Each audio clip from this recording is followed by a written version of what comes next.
terme par l'État. Mais est-ce qu'on a les chiffres déjà aujourd'hui, par exemple, du taux d'harcèlement sur les écoles de Florange, des moqueries, pour justement avoir une comparaison? Parce que j'ai envie de vous dire, ça fera partie de l'étude. Ouais, mais il y a déjà eu, puisqu'il y a eu, vous savez que le ministre, en septembre, a envoyé un questionnaire à tous les parents, ou à tous les enfants. Tous les enfants, oui. Le fameux questionnaire anonyme. Oui, c'est ça. Oui. Ils ont rempli en classe sur le harcèlement.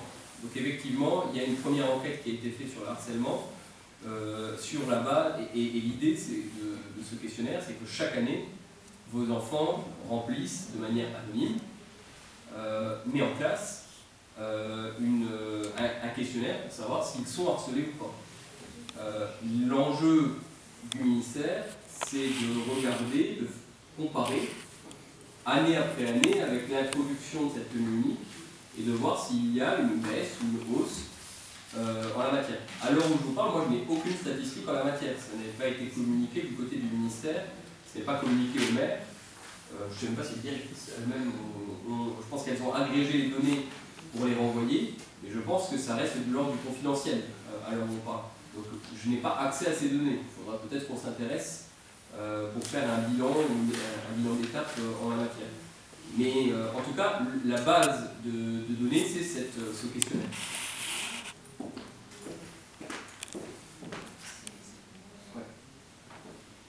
Donc effectivement, l'expérimentation fait l'objet d'une évaluation. Les indicateurs seront le bien-être des élèves et le climat scolaire, la réussite et le parcours scolaire. Donc le climat scolaire, c'est l'absentéisme, les données d'établissement, les violences physiques et verbales et la perception du climat scolaire par la directrice. La réussite du parcours scolaire par rapport aux notes et les résultats aux évaluations et examens. Et il y aura évidemment une dimension qualitative, je pense, sur le point de vue de tous les acteurs, donc avec, je pense, une évaluation à la fin de l'expérimentation par chacun des acteurs, c'est-à-dire les élèves, les parents d'élèves, le directeur de l'établissement, qui pourra se prononcer sur l'intérêt que ça peut avoir de réaliser ou pas l'uniforme, cette tenue. Vous avez d'autres questions? Non. C'est vraiment que les primaires ou le collège et les lycées? Alors aujourd'hui, déjà, ça me permet de préciser qu'il n'y a pas les maternelles. J'insiste bien là-dessus. Donc aujourd'hui, on fait une réunion. On parle plus, la question ne se pose pas pour votre école, mais on exclut les maternelles du dispositif parce que on considère que c'est trop compliqué à organiser, ne serait-ce que par rapport à la question du réassort lié à la taille des jeunes et à l'évolution des tailles des jeunes. Voilà, ça c'est le premier fait. Mais voilà, même sur la question du sens républicain ou de l'apprentissage de la règle, on va dire que c'est peut-être plus relatif en maternelle par rapport à l'élémentaire. Sur le collège, aujourd'hui, c'est le département de la Moselle qui pourrait être candidat à l'expérimentation. Aujourd'hui, le département n'a pas fait ce choix. Donc aujourd'hui, on est bien sur une expérimentation ville concernant les élémentaires. Donc il n'y a pas ni pour le collège ni pour le lycée aujourd'hui de sujet autour de cette tenue unique, puisque les collectivités, ni la région ni le département, ne se sont portés candidats pour la chose. J'avais une question sur. J'ai bien noté que c'était une expérimentation et effectivement, je pense qu'il faut passer par ça parce que moi, à titre personnel, j'ai pas un point de vue vraiment bien axé là-dessus. Je posais la question sur un peu la logistique, c'est-à-dire 2 pantalons pour tourner sur une semaine. Alors je pense qu'il faudra le prendre en compte dans l'étude. Vous voyez ce que je veux dire? Aujourd'hui, c'est facile. L'enfant, alors en plus, c'est flexible. Ma fille m'a expliqué, la classe est flexible, donc il se promène partout dans la rue.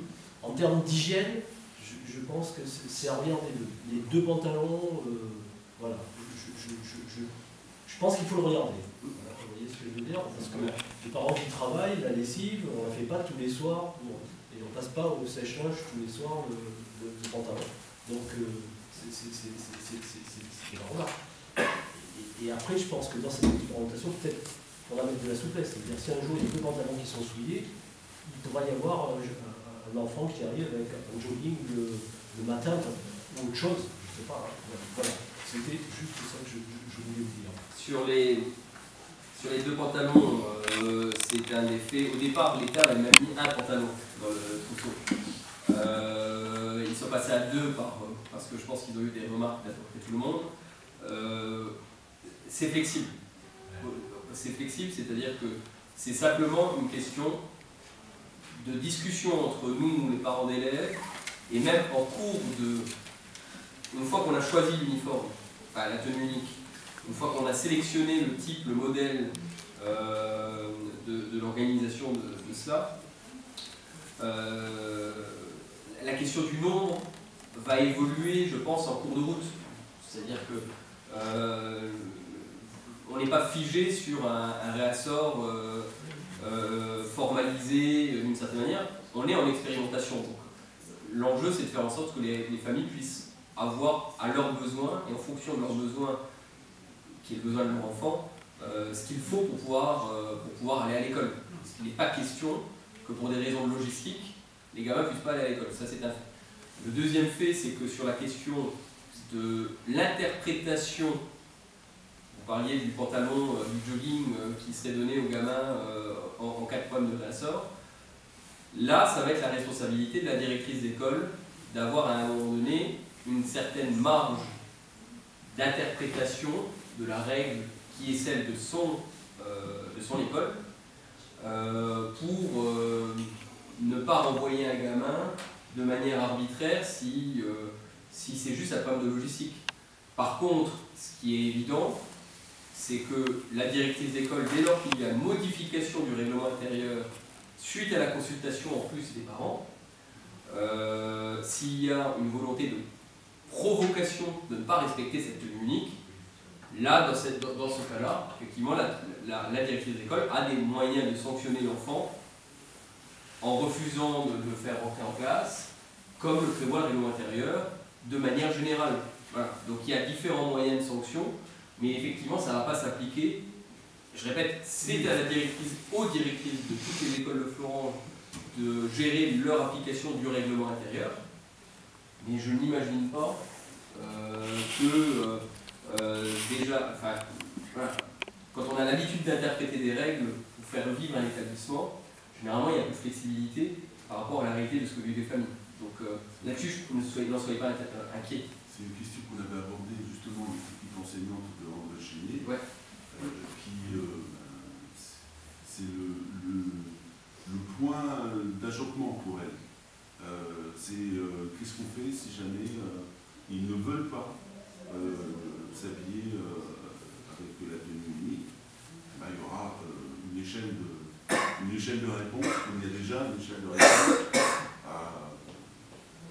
tout ce qui contrevient au règlement intérieur, sans passer tout de suite de la case à la case exclusion directe. Donc voilà. Mais c'est vrai que c'est aussi une question qui se pose dans le milieu enseignant. Après, ça dépend aussi de l'acception des parents de la mesure. Mais encore une fois, c'est le conseil d'école de chaque école qui décidera ou pas. On voit bien la difficulté de faire appliquer toutes ces lois. Donc maintenant, c'est sûr qu'au niveau du règlement intérieur, par exemple, tous les enfants doivent avoir leur matériel scolaire au 1er septembre. Moi, je vous garantis qu'au 1er janvier, il y a encore des gamins qui n'ont toujours pas leur matériel. Donc là, on a toujours ce problème à moyen terme, et sur 300 élèves dans une école, vous savez que le premier qui n'aura pas la tenue, le lendemain, ce sera un autre. Au final, vous aurez toujours 10% des enfants qui ne seront pas avec la tenue demandée. Ça sera tout l'enjeu de cette expérimentation, de savoir comment on le gère. Après, vous savez, les directeurs d'école ont à gérer dans le règlement intérieur l'absence de l'élève. Aujourd'hui, un élève qui est absent sans justification médicale, par exemple, normalement n'a pas le droit d'être absent. Non, normalement, on n'a pas le droit de demander un certificat médical. Pardon ? On n'a pas le droit de demander un certificat médical. Oui, ce que je veux vous dire, c'est qu'aujourd'hui, les directeurs d'école doivent déjà gérer cette question de l'absence. Ou ils doivent gérer le retard, par exemple, d'un élève. Normalement, quand un élève arrive, il arrive à l'heure. Ben, quand il y a un retard quelconque, qui se déroule dans une école, eh ben, le directeur d'école doit faire avec. Et il doit soit punir l'enfant parce qu'il arrive en retard, soit faire une remarque aux parents parce que c'est la faute des parents, et il le gère. Et il fait respecter le règlement intérieur. Soit il peut aussi considérer que eh ben, c'est arrivé une fois sur les 6 mois et qu'il n'y a pas de drame s'il y a un retard. Ce que je veux dire, c'est qu'effectivement, dans toute institution, on gère toujours les 10%. Les 10% qui ne vont pas venir avec la bonne tenue, les 10% qui vont arriver en retard régulièrement, les 10% qui vont partir en vacances en plein milieu de l'année, les 10%, les 10% dans le milieu scolaire, on les trouve et je pense que les directeurs d'école ont l'habitude de les gérer. C'est sûr qu'ils ont un élément de plus dans le règlement intérieur à faire appliquer. Mais, peut-être à Paris, c'est peut-être même les mêmes familles qui vont ne pas respecter le principe de la tenue unique et qui vont se dire qu'il est peut-être opportun de partir au mois de janvier en vacances. Voilà, vous voyez ce que je veux dire? Il y a, généralement, on parle de principe d'apprendre à respecter les règles. Je pense que les gens qui respectent les règles, si la démocratie de la consultation qui va être mise en place accepte le principe de l'uniforme, j'ai tendance à penser que la plupart des gens qui respectent les règles vont respecter cette règle et vont faire en sorte que leurs enfants appliquent le principe de cette tenue unique. Après, si quelques-uns sont réfractaires, ben, il y aura des pouvoirs de réguler la chose. Ça peut être effectivement une sanction sur l'interdiction d'aller à l'école au bout peut-être de la 3e ou 4e fois, ou la 5e fois, ou la 10e fois. Ça sera à la charge de la directrice de le faire. Mais de la même manière que peut-être que la directrice, si elle a un enfant qui est turbulent et qui finit par taper un autre enfant, ben, la première fois elle fait le dos rond, et au bout de la 3e ou de la 4e fois, si le comportement ne change pas, ben, elle finit par exclure le gamin. Donc voilà, c'est des pouvoirs de police qui sont toujours liés à une interprétation de la règle elle-même. C'est vrai que si je pose après nous,